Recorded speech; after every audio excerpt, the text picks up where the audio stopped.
Nuevos audios complican la situación del juez César Inostroza. Esta vez se lo escucha pedirle ayuda a Antonio Camayo, gerente de ISA Motors, para poder viajar junto a su esposa al Mundial de Rusia.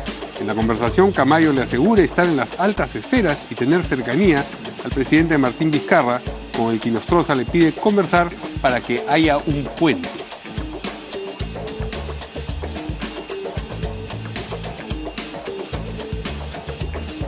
A su turno, el presidente Martín Vizcarra negó conocer a Camayo o al juez Inostroza. Anunció, por otra parte, la creación de una comisión para proponer una reforma del sistema de justicia, cuyos lineamientos se expondrá en el mensaje del 28 de julio.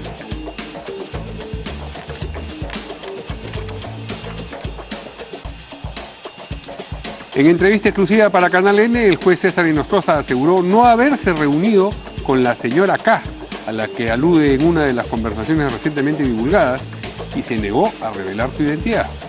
Descartó también haberse reunido alguna vez con el presidente Vizcarra.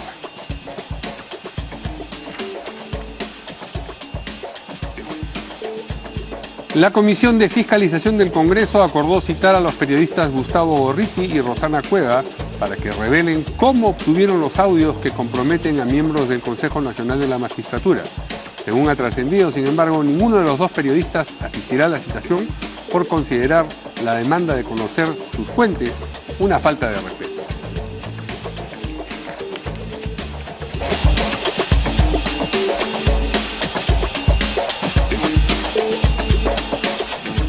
¿Cómo están, amigos? Buenas noches, bienvenidos como siempre a En Portada. Hoy me toca conducir el programa solo. Bueno, no tan solo, porque me acompañan como siempre distinguidos invitados, en este caso dos congresistas, Marco Arana del Frente Amplio, buenas noches. Buenas noches. Y Mario. Víctor Andrés García Belaúnde de Acción Popular. ¿Cómo están, caballeros? Buenas noches. Buenas noches. Entiendo, antes de abordar las materias que tenemos ya expresadas en los titulares, que ustedes dos estuvieron en la Junta de Portavoces que tuvo lugar ayer. Sí, los dos. Sí. Bueno, correcto. entonces nos pueden contar a todos algunos detalles.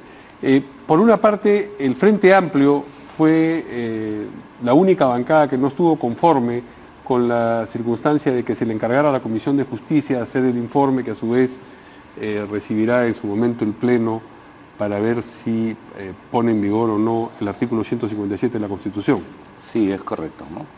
No en el sentido que el presidente del Congreso ha señalado de que nosotros fuimos los únicos que se opusieron, ¿no? ¿Hubo otros que se opusieron y no votaron? Que presentaron algún reparo y terminaron votando con observaciones, dicen, ¿no? Pero ¿Acción Popular, por ejemplo, no? sí, bueno, hubo un acuerdo de todas las bancadas, con excepción del voto nuestro, que lo explico brevemente. Sí. La razón para nosotros es que el proceso debería tener la mayor celeridad sin violar del debido proceso parlamentario, ¿no? Claro. Sin confundir el debido proceso que ocurre en la instancia judicial, sí, ¿no? Que es otra cosa. Aquí no se va a tipificar ni se va a averiguar si ha habido delito, sino si ha habido, digamos, causa grave, falta ética, sí, ¿no? Es eso, y es un juicio de orden político. Pero eso no quiere decir que tiene que ser arbitrario, claro. Eso no quiere decir que no se va a escuchar a las partes. Que no haya derecho de defensa, así y es. Cosas por el estilo. Entonces nosotros dijimos, mire, este tema necesita la mayor celeridad. Entonces dijimos, a lo mejor máximo 10 días, un mecanismo que puede darse es el hecho de que la propia Junta de Portavoces, al no haber un desarrollo constitucional del artículo 157 que ponga límites a cómo se implementa, que la Junta de Portavoces pudiera constituir una comisión ad hoc y en ese plazo pudiera entregar un informe para proceder a la remoción de 3 magistrados, de Iván Noguera, Guido Águila, Julio Gutiérrez Pérez, ¿no? Y lo que aconteció es que se señaló un plazo de 12 días, ¿no? Hasta el 20 de julio. Hasta el 20 de junio, ¿no? Sí. Algún congresista señaló que eso incluso podría ser prorrogable. Entiendo, ¿no? Que fue Mauricio Mulder. Sí. Y entonces, si es así, termina el 22, el 25 se elige la nueva mesa directiva. ¿Cuándo lo va a debatir el Pleno? Y si se prorroga, esto pasa a agosto, ¿no? Y mientras tanto, lo que tenemos es a estos magistrados entrando a sus oficinas con acceso a lo que podrían ser pruebas y que pudieran interferir en todo ello. Y segundo, que también se acordó que solo serían 2 magistrados los que iban a ser investigados, Iván Noguera, Julio Gutiérrez. Se escuchan en las conversaciones. Así es, y se refieren a Guido Águila, pero hay muchas razones para citar a Guido Águila y eso no fue precisamente, no fue incluido. Y acordaron también investigar al IDL, ¿no? Y nosotros dijimos, mira, eso no es... ¿Esa propuesta de quién surgió, la de investigar al IDL? Bueno, la de Fuerza Popular y del APRA, ¿no? ¿Al unísono? Sí, al unísono. Al unísono. Y ustedes en Acción Popular encontraron razonable, primero, lo de la Comisión de Justicia, segundo, el plazo susceptible de ser extendido, y tercero, la investigación al IDL. Yo discrepo en algunas cosas con Marco, por supuesto que sí. De acuerdo estamos en que había que actuar con cierta rapidez y que tomar unas decisiones, lógicamente. Nuestra posición fue diferente en el sentido siguiente. Hay que respetar el debido proceso. Esto es un hecho muy grave, pero ya se anunció en ese momento que había una denuncia constitucional. Por lo tanto, la entidad especializada ad hoc del Congreso es la Subcomisión de Acusaciones Constitucionales, que no solamente puede ser un proceso en 3 instancias, sumario, rápido, que evidentemente no acabará el 20 de julio, pero puede acabar perfectamente. Pero también para la aplicación del artículo 157, era la Subcomisión de Acusaciones Constitucionales. El tema es que el artículo 157 no tiene desarrollo constitucional. Sabemos, y por tanto no hay un mecanismo para poder aplicarlo. ¿Cómo lo aplicas? Ya, pero digamos, el artículo 157 no deriva en una acusación constitucional, deriva en una remoción. Exactamente. Entonces, exactamente. Sí. Por eso es que el otro era mejor, porque el otro iba a derivar en una remoción, en una vacancia y en una acusación. Entonces había que encargárselo a alguien distinto. Exactamente.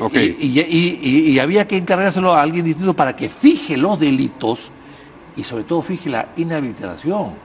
Para que esos señores sean para que fije las causas graves, digamos, no los delitos. Y que nunca más regresen al Poder Judicial o al trabajar para el Estado por lo menos en 10 años. Esa es la acusación constitucional. Exactamente. No, yo estoy hablando del 157. Exactamente, pero es que lo otro no se sabe cómo se puede aplicar. Lo otro, lo que sea... Entonces, después de una larga discusión, se han adoptado estas 2 vías, que yo dije, bueno, se puede adoptar las 2 vías, pero no es ideal, como lo está pasando hoy día en el Ministerio Público, de que hay 2 fiscalías que están investigando a Odebrecht y no se ponen de acuerdo, y a veces se pueden hasta pisar los callos. Ustedes pensaban que una sola comisión debiera investigar todo.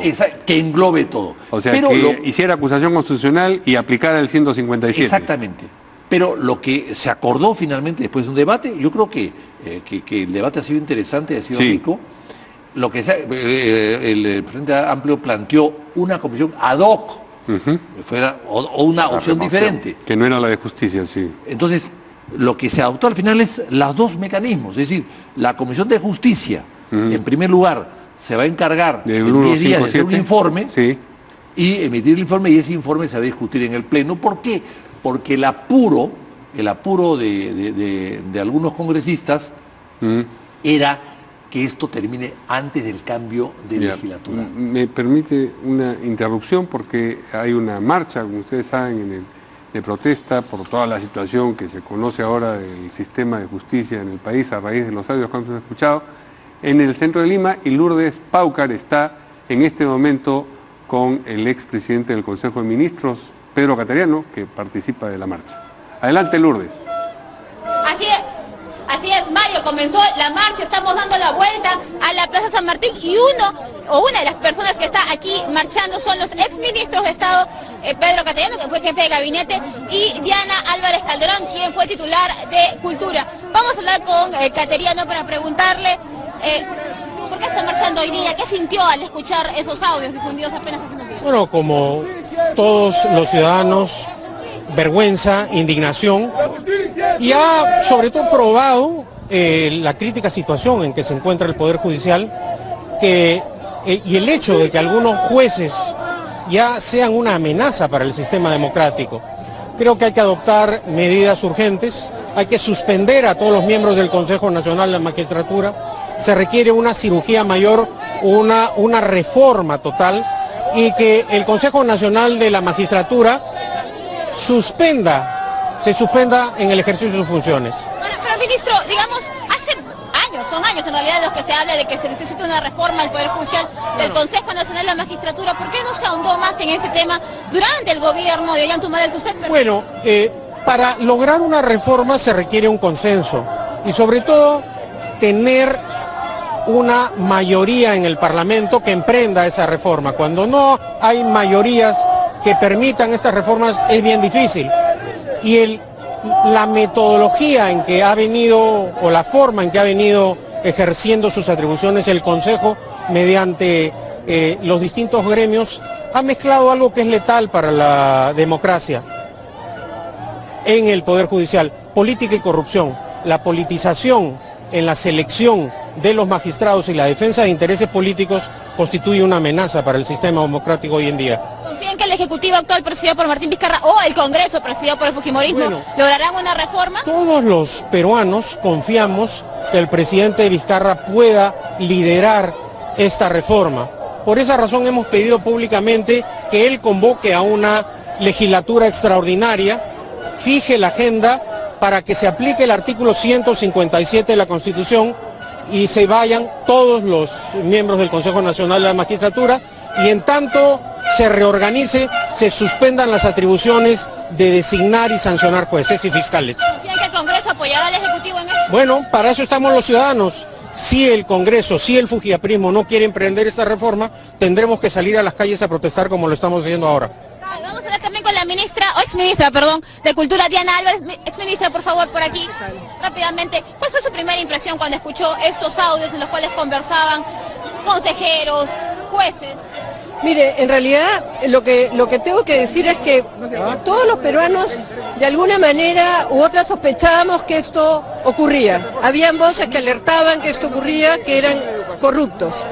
Corroborarlo es algo distinto y uno siente un asco y una vergüenza, y por eso los ciudadanos están hoy día aquí protestando. Como verá, esto no es algo organizado, aquí están saliendo todos los ciudadanos que tienen la misma rabia que puedo tener yo, y esto debe convocar a los ciudadanos a que salgan a marchar si es que no se emprende una real reforma del sistema de justicia. Muchísimas gracias. Y ya para terminar, Mario, muy rápidamente, una toma general, gracias a nuestro camarógrafo Aníbal Narro, de cómo se está desarrollando esta marcha, custodiada además por la policía. Y con estas imágenes regresamos contigo. Muy bien, muchas gracias a Lourdes Paucar por este contacto desde el centro de Lima. Perdón, habíamos interrumpido al congresista Andrés García Belaunde. Faltaba un elemento, la incorporación del IDL a la materia de investigación. ¿Ustedes estuvieron de acuerdo con eso también? No. Ahora, pero no manifestaron a través del voto ese desacuerdo. Se ha aprobado un esquema, ¿no? Los dos primeros vinculados a la Comisión de Justicia, que se le va a activar, a la Comisión de Acusaciones Constitucionales, que va a continuar porque además la Comisión tiene que fijar delitos, y además la Comisión incluye también al vocal supremo, no incluye al presidente de la Corte del Callao.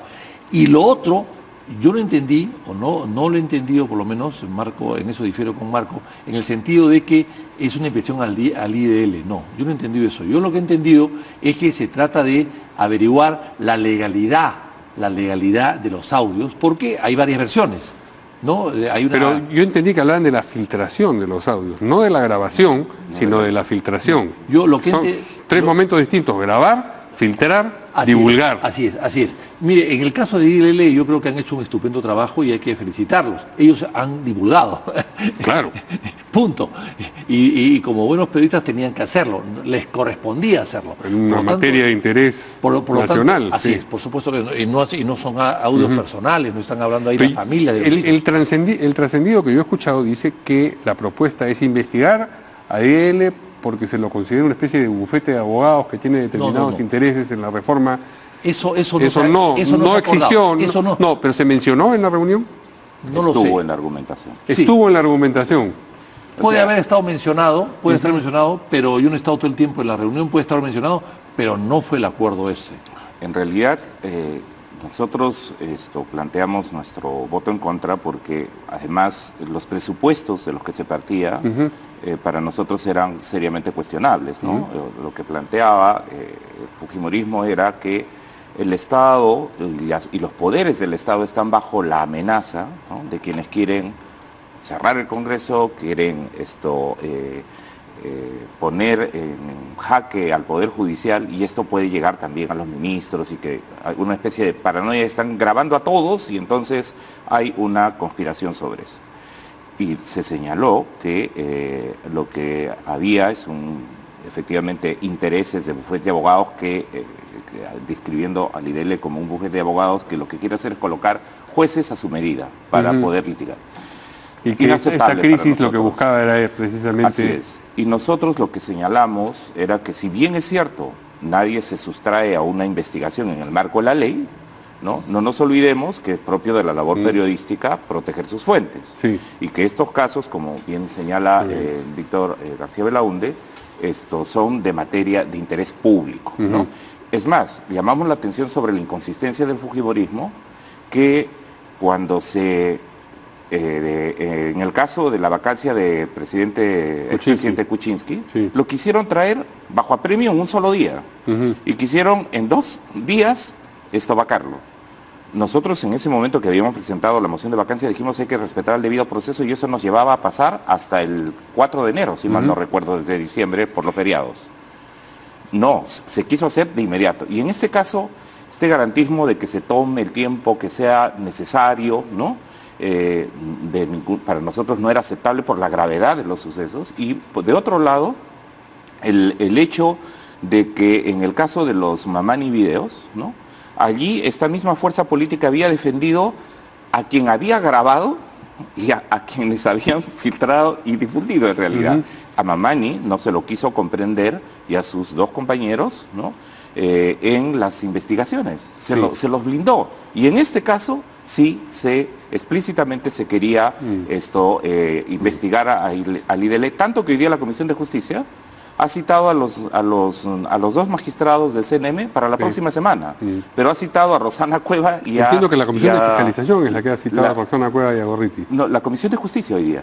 ¿Fiscalización? No, perdón, fiscalización en la tarde, sí, pero en la Comisión de Justicia se habló también de traerlos, ¿no? Sí, a preguntarles por sus fuentes, cosa que dificulto que revelen, y además que están en todo su derecho, es lo que garantiza la seguridad del trabajo periodístico, ¿no es cierto?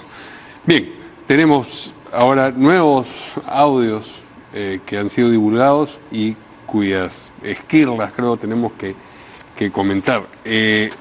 Los primeros tienen que ver nuevamente con el juez César Inostroza.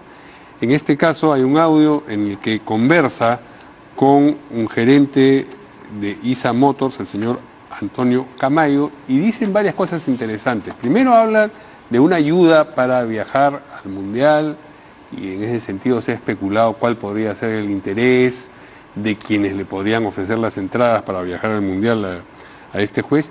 Y luego Camayo, van a escuchar ustedes, menciona que él ahora está pues en las altas esferas, se refiere a las altas esferas del poder, alardea de tener supuesta cercanía con el presidente Vizcarra, y el juez Inostroza le pide que converse con él para ver si puede haber ahí un puente. ¿Con qué fines? Eso todavía está por esclarecerse. Vamos a escuchar partes de ese audio. Voy a llegar a la casa, voy a ir con Gloria, porque ahorita estoy saliendo del Palacio recién. Ya. Claro, porque si no, sácalo y lo hacemos acá. Te llamo mañana, temprano. ¿Ya? Ya pues. Ya pues. Hermanito, hoy mi bonito, ¿dónde está? Está en su oficina. Oye, si te pedí hasta ahora no me da las noticias para sacar mi pasaporte, ni mi pasaje. No, si ya está todo. No, eso pero dice que para sacar el distintivo de la FIFA, necesitas dar el número de ticket de una de las entradas, por lo menos. Ay. Entonces la próxima semana... Mi amigo, por ejemplo, ya sacó ya. No. La próxima semana nos entregan las heces para las entradas. Ya. A nadie le pueden haber entregado porque lo primero ha comprado un amigo por su lado, ya le han dado Subes las tarjetas, ahí nomás lo imprimes de la computadora y le sabes, ya está su credencial. Ya. Evitar la visa, pues, porque si no tiene que ser... No, eso te entregamos al toque. Y además usted tiene visa diplomática. Claro. De esta manera, ya. A usted lo recién como presidente, nosotros los lacayos más bien tenemos que hacer eso. No. Muy bien, esa es una primera conversación en la que se habla de estas entradas y de un tal Edwincito. Por supuesto, como en el caso de la señora acá, aquí las apuestas y las adivinanzas sobre a quién está aludiendo con ese nombre sin apellido abundan. Pero, digamos, una primera inquietud es ¿por qué habrían de obsequiarle las entradas o facilitárselas y a cambio de qué? Bueno, Inostroza es un juez sumamente controvertido que al parecer no consigue ningún favor si no es a cambio de algo, ¿no? Habla de los dineros, sabemos que él ha estado en una carrera muy controvertida, archivando casos de narcotráfico. Sabemos que él es capaz de negociar sus sentencias, ¿no? En este caso, las entradas, si esto está vinculado a las múltiples denuncias que hay por corrupción de jueces y fiscales en Lambayeque sobre dos mafias que afectan los derechos de los trabajadores de las azucareras, la mafia de los Oviedo y la mafia de los Flores, que se disputan en Lambayeque, no sería nada extraño que también haya influido en los temas de sentencias que perjudican a los trabajadores en Lambayeque. Entonces, de repente para el público no resulta muy claro cuál es la relación que hay entre el fútbol y los problemas de Lambayeque. El tema es que los del Grupo Oviedo y de las azucareras y de esa mafia que controla las azucareras ha salido porque tuvo experiencia con el Aurich hacia la Federación Peruana de Fútbol. Usted habla de Edwin Oviedo, que está en la Federación de Fútbol, y la probable implicación que podría haber entre una cosa y la otra a raíz de esas circunstancias. Efectivamente todo indica, a menos que haya otro Edwin con capacidad de dar entradas preferenciales de la FIFA, ¿no? Difícilmente, creo que esto es parte de lo que se tendrá que investigar, sí, claro, pero difícilmente habrá otro Oviedo con ese poder, ¿no? Que lleva a que este juez esté metido en ese pedido de favores para él y para la esposa, ¿a cambio de qué? Esa es parte de la pregunta importante, Víctor Andrés. Bueno, parece que Inostroza, es el juez supremo, viajó. No, sí, viajó a Rusia. Viajó a Rusia. Entonces viajó al Mundial, porque en esa época... Sí, no... En esa época nadie viaja... No, además él ha reconocido que ha viajado al Mundial, digamos. Viajar al Mundial en sí no es un problema. Está hablando, por lo que he escuchado ahora, está hablando de pasajes también. O sea, está hablando de un paquete. ¿Qué haces con pasajes? Creo que tenía que dar la identificación del pasaje para que le asignaran las entradas, el pasaporte, creo que tenía que haber ahí un... Y las entradas, cualquier peruano ha podido comprarlas y entrando al internet hasta enero, hasta diciembre pasado. Tan es así de que han habido 100.000 peruanos inscritos a través de la página web en la FIFA para comprar entradas. No todos la compraron. Creo que han comprado 45.000 o 50.000, o sea, de cada 2 personas que se han inscrito para comprar entradas, al final, cuando han tenido que pagarla, han pagado solamente la mitad. Ahí tenemos, perdón, no quería interrumpir, pero las imágenes que ilustran lo que está mencionando. Que ahí está los pasajes, el movimiento migratorio. El movimiento migratorio. Sí. Que coinciden las fechas del Mundial. 1 de julio, sí. 1 de julio, coinciden las fechas. Perdón, sí, adelante. Bueno, entonces ha viajado. Evidentemente con la costumbre que tiene, no le ha costado nada el viaje. Y además él habla de pasajes también, por lo que he escuchado ahora. Él habla de pasajes. De tal manera de que lo que faltaba era la entrada. Y si este señor Camayo, a quien yo no conozco, está vinculado al gobierno, pues el gobierno, ¿qué tiene que hacer con la FIFA? Nada, o muy poco. El gobierno lo que puede hacer es mandarle un embajador o un emisario, un secretario de la embajada en Moscú para que lo atienda y lo reciba. Porque además no todos hablan inglés y muy pocos hablan español en Rusia, todos hablan ruso. Entonces que sea alguien que lo atienda lo entiendo. porque es juez supremo y tiene categoría de ministro de Estado. Pero la entrada se la da la FIFA. ¿A quién? O la compras directamente o se la da a la federación. Y si se la da a la federación evidentemente puede haber dado la entrada. Eso sí puede haber pasado, de acuerdo a lo que hemos escuchado. Hay un dato, y habiendo, siendo el señor Oviedo una persona que pertenece a un grupo que maneja azucareras en Lambayeque sin ser propietario,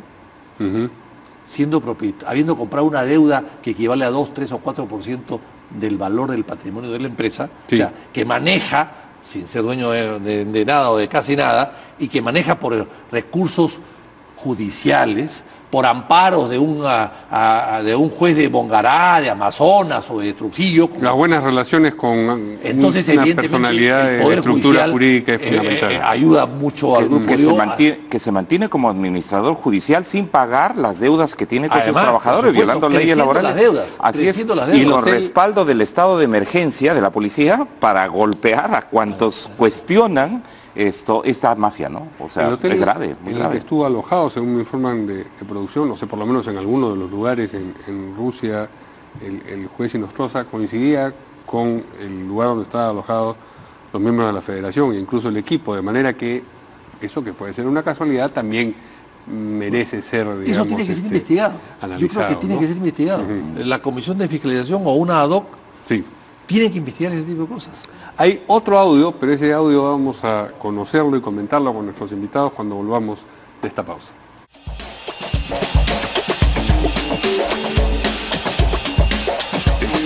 Muy bien, continuamos aquí en Portada con lo que estábamos comentando, que son los nuevos audios que han aparecido, en primer lugar relacionados con el juez César Inostroza. Y ya hemos escuchado y comentado el que se relaciona con esta primera conversación con Antonio Camayo, gerente de ISA Motors, para ver cómo llegan las entradas que necesitaba para ir a Rusia y quién se las va a dar. Especulábamos o reflexionábamos acerca de a cambio de qué. Hay otra conversación en la que, como decía antes, el interlocutor le dice al juez Inostroza que él está en las altas esferas y esto motiva que Inostroza a su vez le pide establecer un contacto con el presidente Vizcarra. Vamos a escuchar esa conversación. Oye, y no te olvides de hacer un envío en casa con Martín, pues. Sí, yo el miércoles voy a estar con él. Ya. En su oficina y vamos a tener una mesa de trabajo. Ya. Y ahí me dice, de ahí consúltale, pues, si podemos conversar, para que haya un puente, ¿no? Claro. No, y ahí va a ser puentezazo. Porque tú le vas a decir que... vas a estar 15 días con su brazo derecho. Ya, por eso, y para decirle que como uno va a agarrar las riendas para estar en permanente intercomunicación, interrelaciones y trabajar bien para el país, ¿ya? Su brazo derecho va a ir con usted para allá. Ya, mi hermano, perfecto. Y ahí va a estar 15 días ahí, y ahí va a decirle todo lo que el hombre que va a ser el premier pronto. Ya, mi hermanito, perfecto. Ya. Listo. Ya, Doc. Fuerte abrazo, saludos a tu casa, saludos hermanita, a las chicas también. Ya. Gracias, de igual manera. Muy bien, Martín. Están hablando de un nuevo premier. De un nuevo premier con el que habría de estar 15 días, supuestamente se entiende o se supone que en Rusia. Bueno, este es motivo de otra especulación, pero primero, digamos, la vocación de establecer ese puente para trabajar por el país, dice. Sí, es increíble cómo se nota que están tan habituados a delinquir, ¿no? Que tienen un código, lenguaje, ¿no? Sí, hay una retórica. Son hermanitos, ¿no? Verdecitos, los puentezazos, ¿no? Estos son parte de un sistema podrido. O sea, aquí no podemos hablar de casos aislados. Lo más preocupante de esto es que, por ejemplo, a diferencia de casos que también nos indignan cuando vemos en el caso Lavajato que ha habido ministros, presidentes comprometidos, ¿no? O políticos, aquí estamos hablando de quienes administran justicia. Son los que van a investigar y los que van a sancionar, absolver y dejar un manto de impunidad para que esto se retroalimente. O sea, esto es mucho más grave que la corrupción, digamos, en términos de su significación como amenaza para la institucionalidad democrática y para el país. Esto es mucho más grave que la corrupción que uno podría haber encontrado en miembros del Ejecutivo, ¿no? Y por eso yo creo que la indignación, en primer lugar, se justifica. Y lo que no podemos hacer es tomar atajos para decir el problema se centra en quienes difundieron los audios. No podemos decir que este tema puede tener relajamiento de plazos para actuar. Lo propio habría sido que renuncien los miembros del Consejo Nacional de la Magistratura, todos ellos, ¿no? Y que la UMA proceda con la inmediatez que tiene que proceder y que el Congreso efectivamente tenga toda la celeridad del caso. Una preocupación que he expresado hoy día en la Comisión de Justicia. Han citado solo a 2 miembros del Consejo Nacional de la Magistratura para la próxima semana, martes y miércoles. ¿Y si no van? Y si presentan, en sus alegatos presentan que además hay que ir con un abogado, ¿no? O sea, esto no es un proceso judicial, ¿no? Aquí no se va a establecer, en el caso de la remoción en la aplicación del 157, pruebas en el sentido judicial del término, y por tanto el Congreso sí debería tener plazos muy acotados que tranquilamente para la remoción se podrían haber agotado la próxima semana, y sin que ello quite que se vaya a la acusación constitucional, que como ha dicho Víctor García Belaúnde, puede irse hasta agosto o incluso septiembre, ¿no? Porque ahí las penas, hay que establecer responsabilidades de inhabilitación hasta por 10 años, son muy severas. En este caso es la remoción para devolverle, por un lado, una cierta certeza a la ciudadanía de que alguien que tiene el mandato constitucional sí va a actuar, y va a actuar con celeridad y con mucha rigurosidad para que esta situación no prospere, no quede en la impunidad, no nos deje sin piso, ¿no? Bien, hay también audios, ha aparecido nuevos audios también del otro protagonista de la serie de audios que hemos estado escuchando estos días, que es el juez Walter Ríos. Él, en este caso, le pide ayuda a un empresario para ayudar a lo que él llama el chino. Vamos a escuchar ese audio. Sí, mi hermano, dime. Ya, ahorita, cuando tú has estado saliendo, César habló con Julio, ¿ya? Gutiérrez Pérez. Ya, y ahorita lo ha interceptado a Guido, pero Guido está un poco saturado. Entonces no te olvides de hablar con Guido por el chino, estoy hablando. Yo estoy hablando, sí, voy a hablar con Guido el viernes, no te preocupes, estoy en desayuno con él. Y ahorita también, César, yo soy testigo, lo ha llamado a Iván. ¿Ya? Pero Iván le ha dicho que está haciendo compra, incluso César le dijo, porque ahorita vamos a ir a cenar con César, con un amigo que tiene un tema ahí personal, ¿no? Que yo le quiero hablar. Entonces, ¿cómo se llama? Vamos a estar por si acaso en el Tití. ¿Ya? Estoy viendo ahorita. Ya. Entonces, Iván le ha dicho que ahorita estoy haciendo compras, porque César le dijo para ir a su casa. Entonces, lo que han quedado es en reunirse en otro momento, pero así están las cosas, o sea, hay que apoyarlo al chino, ¿no? Yo lo veo que bueno, yo lo estoy apoyando, entonces, yo he hablado también a ¿cómo se llama? Y me dice, en una semana, Julio, lo voy a resolver, me ha dicho. Así es, entonces, yo he escuchado. Sí, ya, pero hay que reforzar, ¿ya, hermano? Ya, bueno. Pobrecito el chino, pero, ¿ya? ¿Dónde, qué cosa? ¿Y tú quieres que vaya al Titi? No, no sé, pero yo voy a estar, vamos a estar con el chino Chan y con César, para un tema que vamos a hacer un tema personal. Ya, pero si quieres, te aparece, ¿seguro? No te preocupes, hermano. Sí, ya, hermano, entonces, pero dile al chino, yo ya le hablaba al chino, el chino, que le estamos apoyando, ¿no? El chino la vez pasada se quejó un grupo de amigos que yo no... Muy bien. Apoyo es una palabra, es un eufemismo en esta. Estamos para apoyar, dice en otro de los audios que hemos escuchado el juez Ríos, ¿no? Ayuda a quien después te va a ayudar, ¿no? ¿Cómo es que sirve a quien después te va a servir? Recuerda que no entran los mejores, sino los mejores amigos, cosa que podría estar ejemplificada por lo que acabamos de escuchar. Y el otro es, estamos para apoyar. ¿Qué apoyo sería el que...? Bueno, es un apoyo a cambio de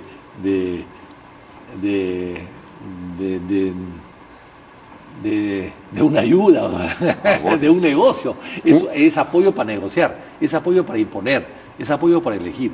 No, realmente es vergonzoso lo que estamos escuchando. Y lo que esto demuestra, evidentemente, es una subasta macabra, corrupta, sucia, de cargos importantísimos para ser jueces para toda la vida o para muchos años y tener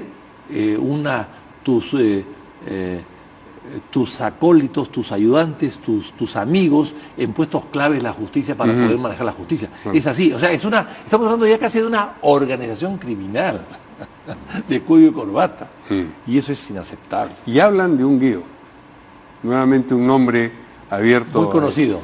Guido Águila, que es un personaje muy controvertido, ¿no? Recordemos... Porque, digamos, para poder colocar un juez, eso tiene que ocurrir en el Consejo Nacional de la... Claro, Guido Águila fue el anterior presidente del Consejo Nacional de la Magistratura, pero con un entorno y unos antecedentes sumamente cuestionables. Recordemos que él y su esposa tienen una de las academias, la más importante, donde se preparan los supuestos aspirantes postulantes a jueces. Así es. Esa academia les cobra. Y después son ellos mismos... Y ellos son luego los que les toman los exámenes. Les preparan los exámenes, les toman los exámenes, los aprueban o desaprueban.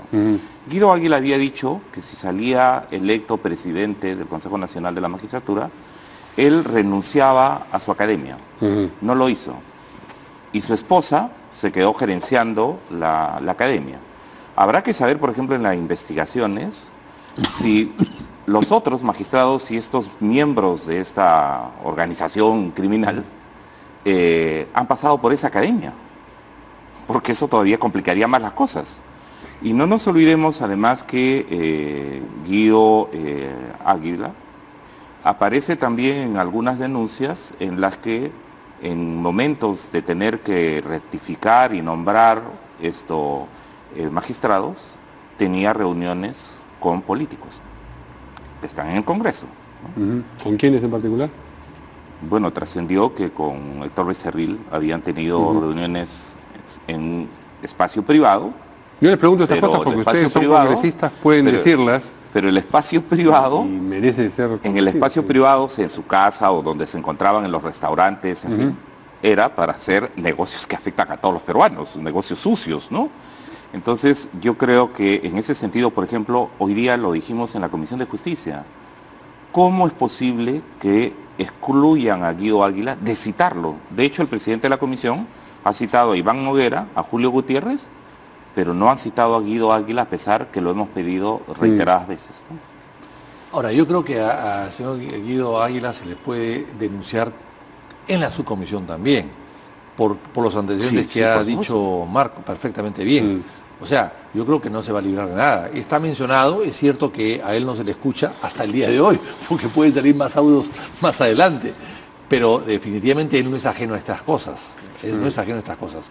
Y pueden ser todos alumnos de él, y de repente hasta profesores de su propia academia. Ya el hecho de tener una academia de esa naturaleza y ser miembro del consejo es ya un acto de inmoralidad. Víctor, y esto deja en evidencia esta conversación, que los exámenes no sirven para nada. No, nada. Porque lo que están diciendo es cómo lo ayudamos. Es una simulación. Entonces, y hay otra conversación que hemos escuchado antes en la que ha recibido el encargo otro de los jueces de preparar preguntas y le dice a su asistente, prepara la facilita, más o menos, ¿no? Claro, y acá lo que se está diciendo, mira, lo vamos a ayudar, es decir, el examen es un simulacro, ¿no?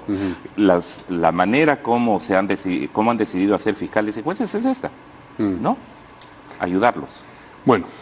Pero yo creo que, volviendo al tema, a él se le puede incluir, y creo que está incluido, no he revisado completa la denuncia, dentro de la subcomisión. Y la comisión se le puede perfectamente bien acusar, comprender y procesar, y bueno, sí, nosotros hemos anunciado una acusación constitucional que lo incluya, ¿no? Bueno, perfecto. Si está así, no se va a salvar de una acusación. Bueno, veíamos o escuchábamos más bien esta alusión al presidente Vizcarra, que supondría, de acuerdo a la versión que da quien conversa con el juez Inostroza, de una supuesta entrevista, una cercanía. Pues bien, el presidente Vizcarra ha negado a conocer o a Inostroza o a Callado. Y también hoy día, en una conferencia de prensa que parecía que tenía avisos de mensaje de la Nación, ha anunciado la convocatoria a una comisión que va a prestarle, digamos, consejos para presentar un proyecto de reforma del sistema de justicia el 28 de julio en el mensaje que pronunciará en el Congreso. Pero con eso vamos a regresar después de una pausa.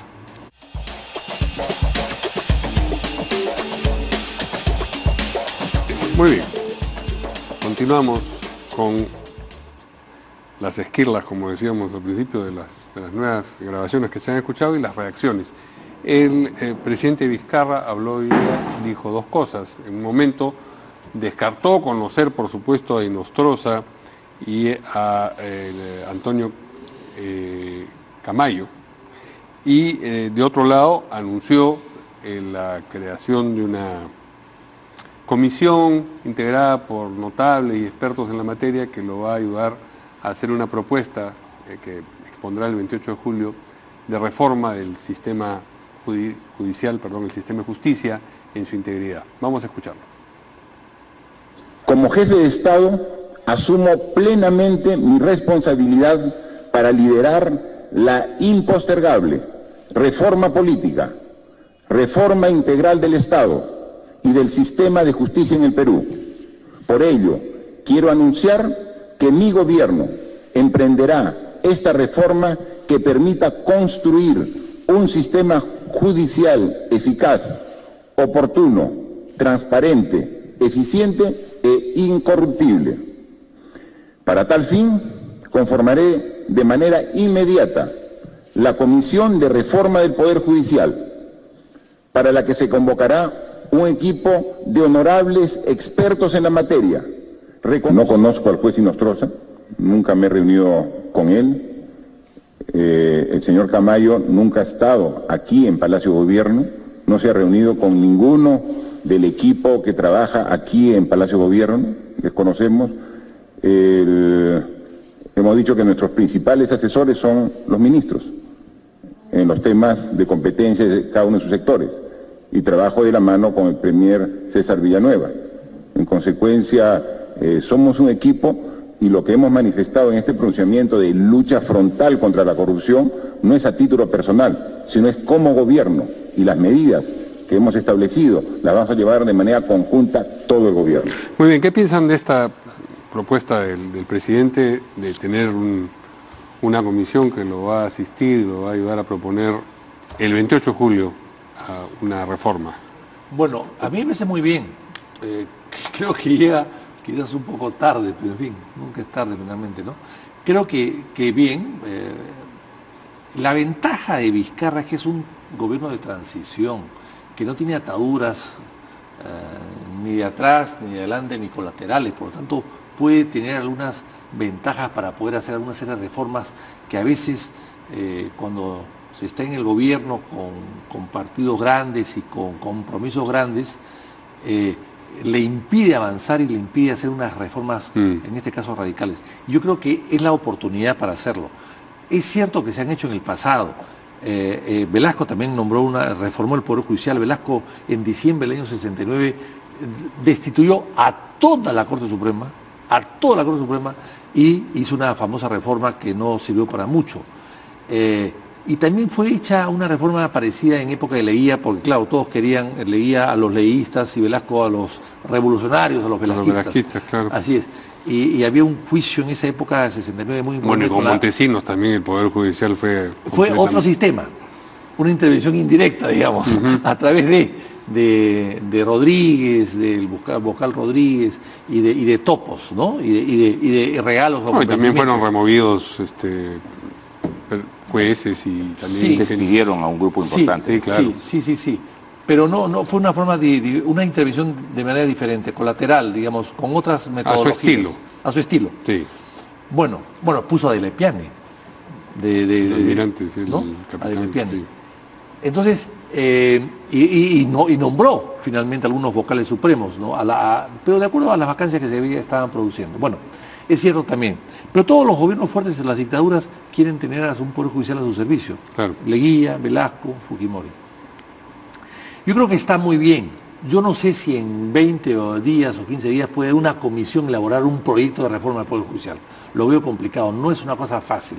Se pueden dar quizás algunas alternativas, pero tiene que haber una comisión que estudie el caso. Es un tema muy complejo que ha tenido problemas... Pero darle largonas al asunto nuevamente no es empantanarlo y condenarlo a la... Claro, bueno, Vizcarra puede anunciar y presentarlo en agosto y empezar en agosto a trabajar. Sí. Y lo ideal sería de que, porque si empiezan a hacer las reformas en el Congreso, las reformas de la reforma que plantea el Ejecutivo y que va a plantear una comisión especialista de especialistas en este tema, pues me parece que las pueden distorsionar. Lo ideal sería facultades delegadas para la reforma, de acuerdo a un proyecto de reforma, y que el gobierno las emita después.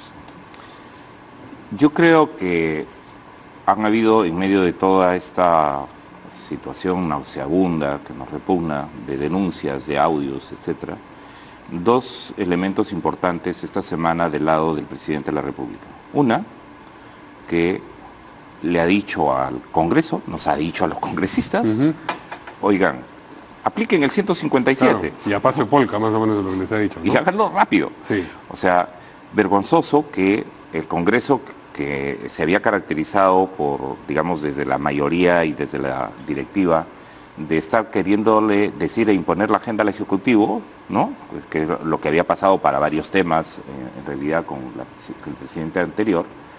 Ahora el presidente devuelve el tema, devuelve la pelota a la cancha del Congreso. A ustedes les toca. Y por eso la importancia de lo que hemos hablado en el primer bloque. Pero este anuncio de que se va a iniciar una reforma del Poder Judicial, yo creo que no puede partir de cero, ¿no? Recordemos que ha habido un esfuerzo muy importante de reforma del Poder Judicial que lamentablemente no se ha implementado y que se llamó el Seriajus, ¿no?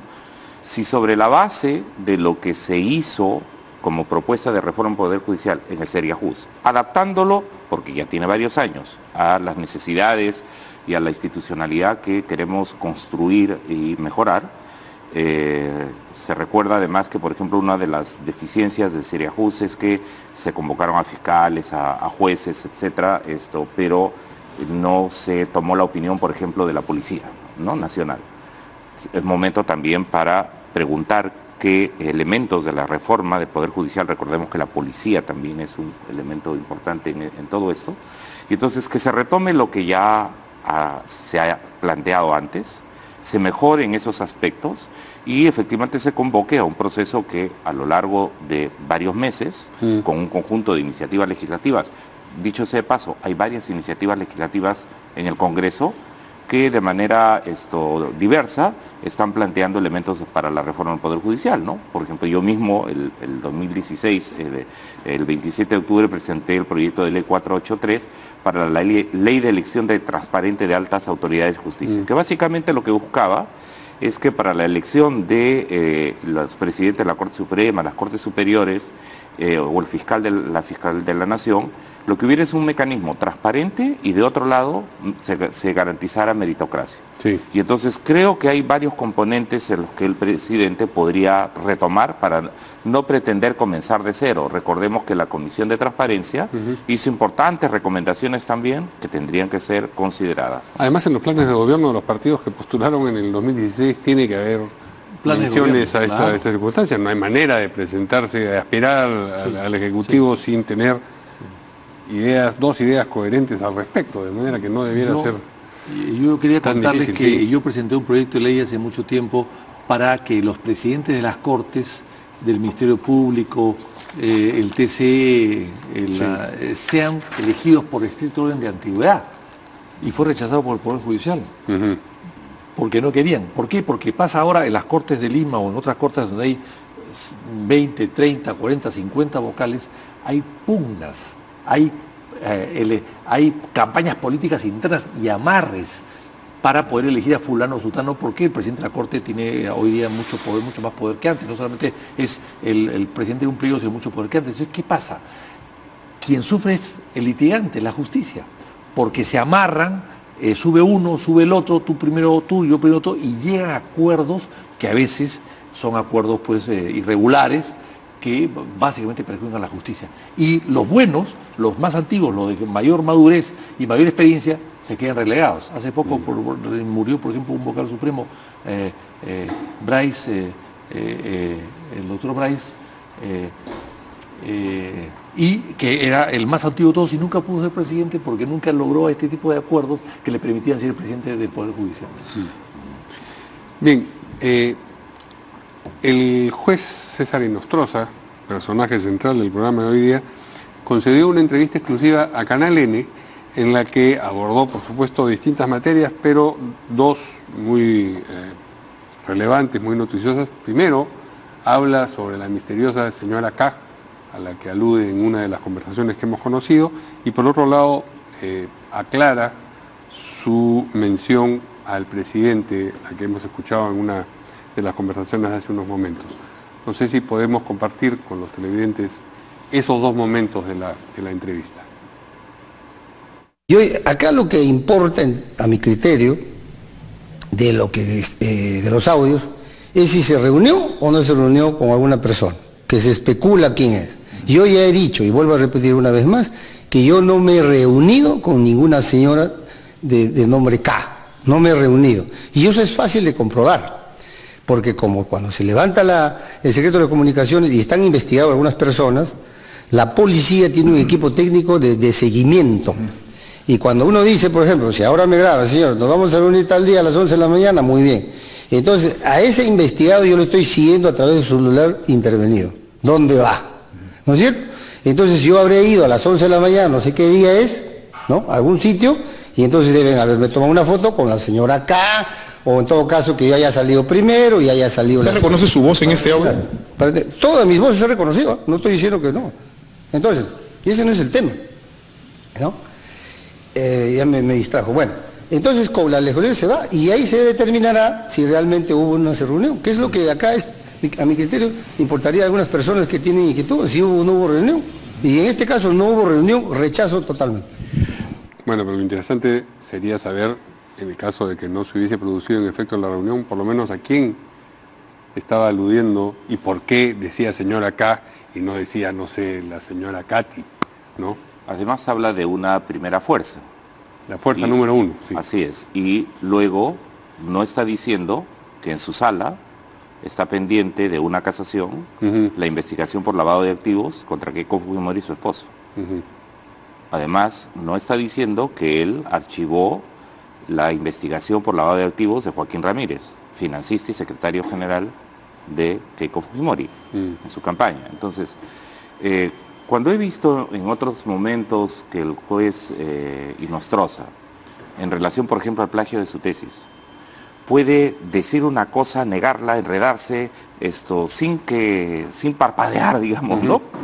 Esto uno no puede sino pensar, la verdad es que está completamente mintiendo. Entonces, lo que hay que hacer es justamente proceder a las investigaciones de rigor para saber si efectivamente estaba queriendo arreglar la casación en el caso de la investigación de lavado de activos que tiene Keiko Fujimori y su esposa, ¿no? Bueno, yo creo que lo importante que hemos escuchado ahora es que él acepta que es su voz. Eso es fundamental. Lo dijo desde el principio. Todas las órdenes son mías, o sea, es él el que está hablando. Sí. Y lo que también ha dicho que creo que es interesante es que si es que eso es una grabación autorizada, como parecería que es una grabación autorizada, y la policía ha estado atrás de ello de manera profesional haciendo ese seguimiento, deben haber hecho un seguimiento también de las citas que este señor tenía. Porque no, es decir, ¿para qué vas a grabar simplemente un teléfono si no vas a verificar dónde va, con quién se reúne, con quién come, con quién duerme, etcétera? O sea, tienes que hacer un seguimiento para poder completar la información de la llamada telefónica. Entonces yo creo que eso amerita una investigación y esto debe salir. Si el señor miente o dice la verdad, tiene que verificarse rápidamente, se puede verificar rápidamente. Y además, en la conversación registrada, se dice que esta reunión con la señora K no sería la primera, que ya había existido otra anterior. Sí. Entonces también esa es una línea de... Pero no hay una... O sea, la investigación no solamente es un... Si es una investigación oficial, no es un choponea solamente, no es una intercepción, es un seguimiento también. No, eso es lo que el mismo es lo que él dice, y me parece, y tiene lógica, tiene lógica. Entonces hay que verificar con la policía o con quienes han grabado si han hecho ese seguimiento después, que yo creo que es fundamental. Ahí se va a conocer la verdad. Muy bien. creo que con esto ya no tenemos tiempo para más audios. Yo les agradezco mucho su presencia acá y este evidentemente va a ser un tema que nos va a seguir ocupando por los siguientes días y eso si es que no aparecen más audios, lo cual es perfectamente posible, ¿no?